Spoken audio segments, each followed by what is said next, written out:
Et si tout ce que tu voyais depuis ta naissance n'était qu'une ombre? Ferme les yeux un instant. Imagine-toi dans une caverne. Depuis toujours, tu es là. Tes chaînes t'empêchent de bouger. Devant toi, un mur. Et sur ce mur, des ombres. Des silhouettes qui passent, des reflets qui dansent, des illusions que tu appelles réalité. Tu crois voir le monde, tu crois savoir. Mais en vérité, tu n'as jamais vu que des projections. Des échos déformés de quelque chose de plus grand, de plus vrai. Ressens cette sensation étrange, celle d'un esprit enfermé, d'une conscience qui presse qu'il existe autre chose, mais qui ne sait pas encore comment le nommer. Cette caverne, ce n'est pas un mythe lointain. C'est une image de ta vie, de nos vies, de tout ce que nous croyons sans jamais questionner. Comprendre l'allégorie de la caverne, c'est bien plus qu'étudier Platon. C'est comprendre la condition humaine, la recherche de vérité, et peut-être même le sens de ton existence. Ce que Platon révèle ici dépasse la philosophie. C'est une expérience intérieure, une invitation à te demander jusqu'où es-tu prêt à aller pour voir la lumière.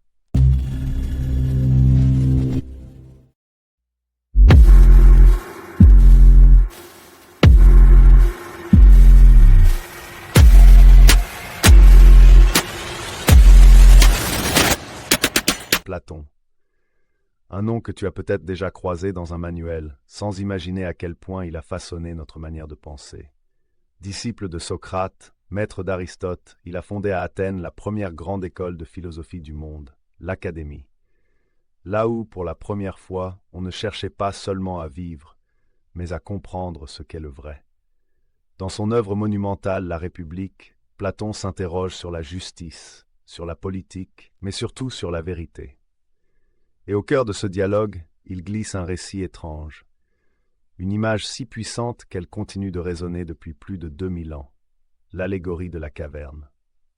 Pour lui, la caverne n'est pas qu'un lieu, c'est le symbole d'une vie vécue dans l'ignorance, un monde où l'on prend les apparences pour la réalité, comme si l'écran de nos certitudes suffisait à éclairer le monde. Et quand on y pense, cette caverne n'a jamais disparu. Elle est partout, dans les illusions que l'on entretient, dans les vérités qu'on ne remet plus en question, dans les reflets numériques qui hypnotisent nos regards. Mais voici ce que peu savent. Si Platon a choisi une caverne pour parler de la vérité, ce n'est pas un hasard. Derrière cette métaphore se cache une révélation profonde, une clé pour comprendre la connaissance, la liberté et même le rôle du philosophe. Et c'est maintenant que nous allons la découvrir. Imagine un monde souterrain, vaste, profond, étouffant. Une caverne. À l'intérieur, des hommes sont assis depuis leur naissance, enchaînés. Leurs jambes, leurs bras, leurs cous sont retenus de telle manière qu'ils ne peuvent ni bouger, ni se retourner. Ils ne voient qu'un mur, devant eux. Derrière eux, un feu brûle sans cesse. Entre le feu et les prisonniers, d'autres hommes font passer des objets, des statuettes, des animaux, des figures. Leurs ombres se projettent sur le mur. Et les prisonniers les regardent. Pour eux, ces ombres sont le monde, ces murmures sont la vérité. Depuis toujours, ils vivent dans cette illusion. Ils discutent, ils débattent, ils nomment ce qu'ils voient, ils pensent comprendre. Mais tout ce qu'ils connaissent, ce ne sont que des silhouettes, des reflets, des apparences. C'est la prison de l'illusion. Et ce que Platon décrit ici, c'est notre propre condition. Ces chaînes, ce sont nos habitudes, nos biais, nos peurs. Ces ombres, ce sont les images, les discours, les opinions qui défilent chaque jour sous nos yeux. Nos écrans, nos fils d'actualité, nos croyances collectives, autant de feux qui projettent un théâtre d'ombre sur le mur de notre esprit. Nous regardons, fascinés. Nous consommons des vérités déjà mâchées. Nous confondons la lumière du feu avec celle du soleil. Et sans même nous en rendre compte, nous restons dans la caverne. Car sortir de l'illusion, c'est douloureux. Et la plupart préfèrent ne jamais essayer. Mais un jour, dans le mythe de Platon, un prisonnier est libéré. Ses chaînes tombent. Il se lève, vacille, tâtonne dans l'obscurité. Ses yeux, habitués aux ombres, peinent à distinguer autre chose. Il regarde autour de lui, et ce qu'il découvre le bouleverse, le feu, les objets, les silhouettes humaines derrière le mur. Tout ce qu'il croyait réel n'était qu'une mise en scène. C'est le choc du réveil, ce moment où le monde se fissure, où ce que tu croyais savoir se transforme en mensonge, où tu réalises que tu vivais dans un rêve confortable et que la vérité, elle, fait mal. La lumière du feu l'éblouit. Il détourne le regard, veut fuir, veut retrouver ses ombres. Mais quelque chose en lui a changé. Il a vu trop de choses pour pouvoir redevenir aveugle. Platon nous dit ici que la connaissance n'est pas un simple savoir intellectuel, c'est une transformation intérieure. Apprendre, ce n'est pas empiler des notions, c'est se laisser brûler par la lumière. C'est accepter que ce que nous pensions vrai puisse s'effondrer. C'est une mort symbolique de l'ancien soi. La vérité, au fond, ne se donne pas, elle se gagne, et elle se paie cher. Elle coûte nos illusions, nos certitudes, parfois même nos repères. Alors pose-toi la question, as-tu déjà ressenti cette douleur de voir le monde autrement? Ce moment où tu ouvres les yeux sur une réalité que tu ne voulais pas voir. Ce malaise qui précède chaque éveil véritable. Ce que Platon nous apprend ici, c'est que la liberté commence dans la blessure, et que la lumière n'apparaît qu'à ceux qui ont eu le courage de quitter les ombres. Le prisonnier, encore tremblant, quitte peu à peu la caverne. Chaque pas est un combat. Ses yeux, meurtris par la clarté, refusent d'abord la lumière. Il grimpe à travers la roche, attiré par une lueur qu'il ne comprend pas encore. Au début, il distingue à peine les formes. Les ombres se dissipent, la confusion s'installe. Puis lentement, la lumière grandit. Il voit les reflets dans l'eau, puis les objets eux-mêmes. Et enfin, il lève les yeux. Le soleil, aveuglant, éclatant, presque divin. Platon nous dit que ce soleil représente le bien, la source de toute vérité, la lumière pure de l'intelligence. Ce que l'homme contemple ici, ce n'est plus le monde des apparences, mais le monde des idées, celui de la réalité intelligible. Tout ce qu'il croyait savoir n'était qu'un écho de cette clarté. C'est l'ascension de l'âme vers la vérité, le moment où l'esprit cesse de subir pour commencer à comprendre. Et plus il s'habitue à cette lumière, plus il ressent la beauté du réel, la justesse, l'harmonie des choses. Ce n'est plus la douleur du réveil, mais la joie d'une liberté retrouvée.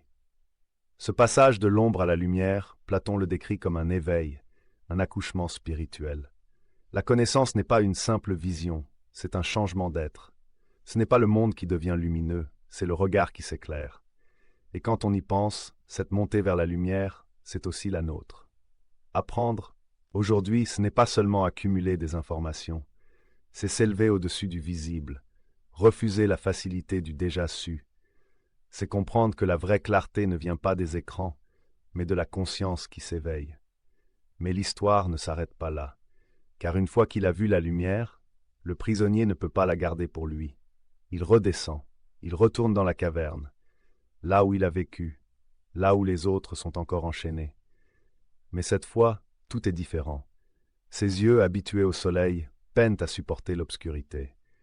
Ces mots, pleins de lumière, sonnent étranges aux oreilles de ceux qui n'ont jamais vu le jour. Il veut leur dire, ce que vous voyez n'est qu'une illusion. Venez dehors, venez voir la vérité. Mais les prisonniers rien, se moquent, se fâchent, ils le traitent de fou, et s'ils le pouvaient, dit Platon, ils le tueraient. C'est le sort du philosophe. Celui qui a vu la lumière dérange ceux qui dorment encore. La sagesse n'est pas confortable, elle remet en cause, elle brûle. Mais Platon ne parle pas seulement de son époque, il parle de la nôtre, de cette humanité qui avance à tâtons, parfois aveuglée par sa propre lumière artificielle. Et il nous rappelle une mission, transmettre la lumière sans imposer, éclairer sans brûler. Car le rôle du philosophe, et peut-être de tout être éveillé, n'est pas de condamner ceux qui dorment, mais de leur tendre doucement la main. Le monde change, dit Platon, quand quelqu'un accepte de redescendre dans la caverne.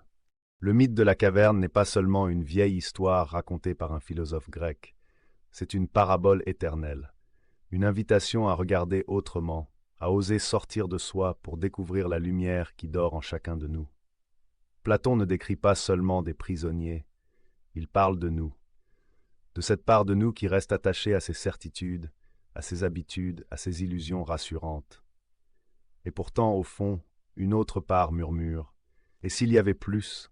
Et si la vérité n'était pas sur le mur, mais au-delà de la caverne?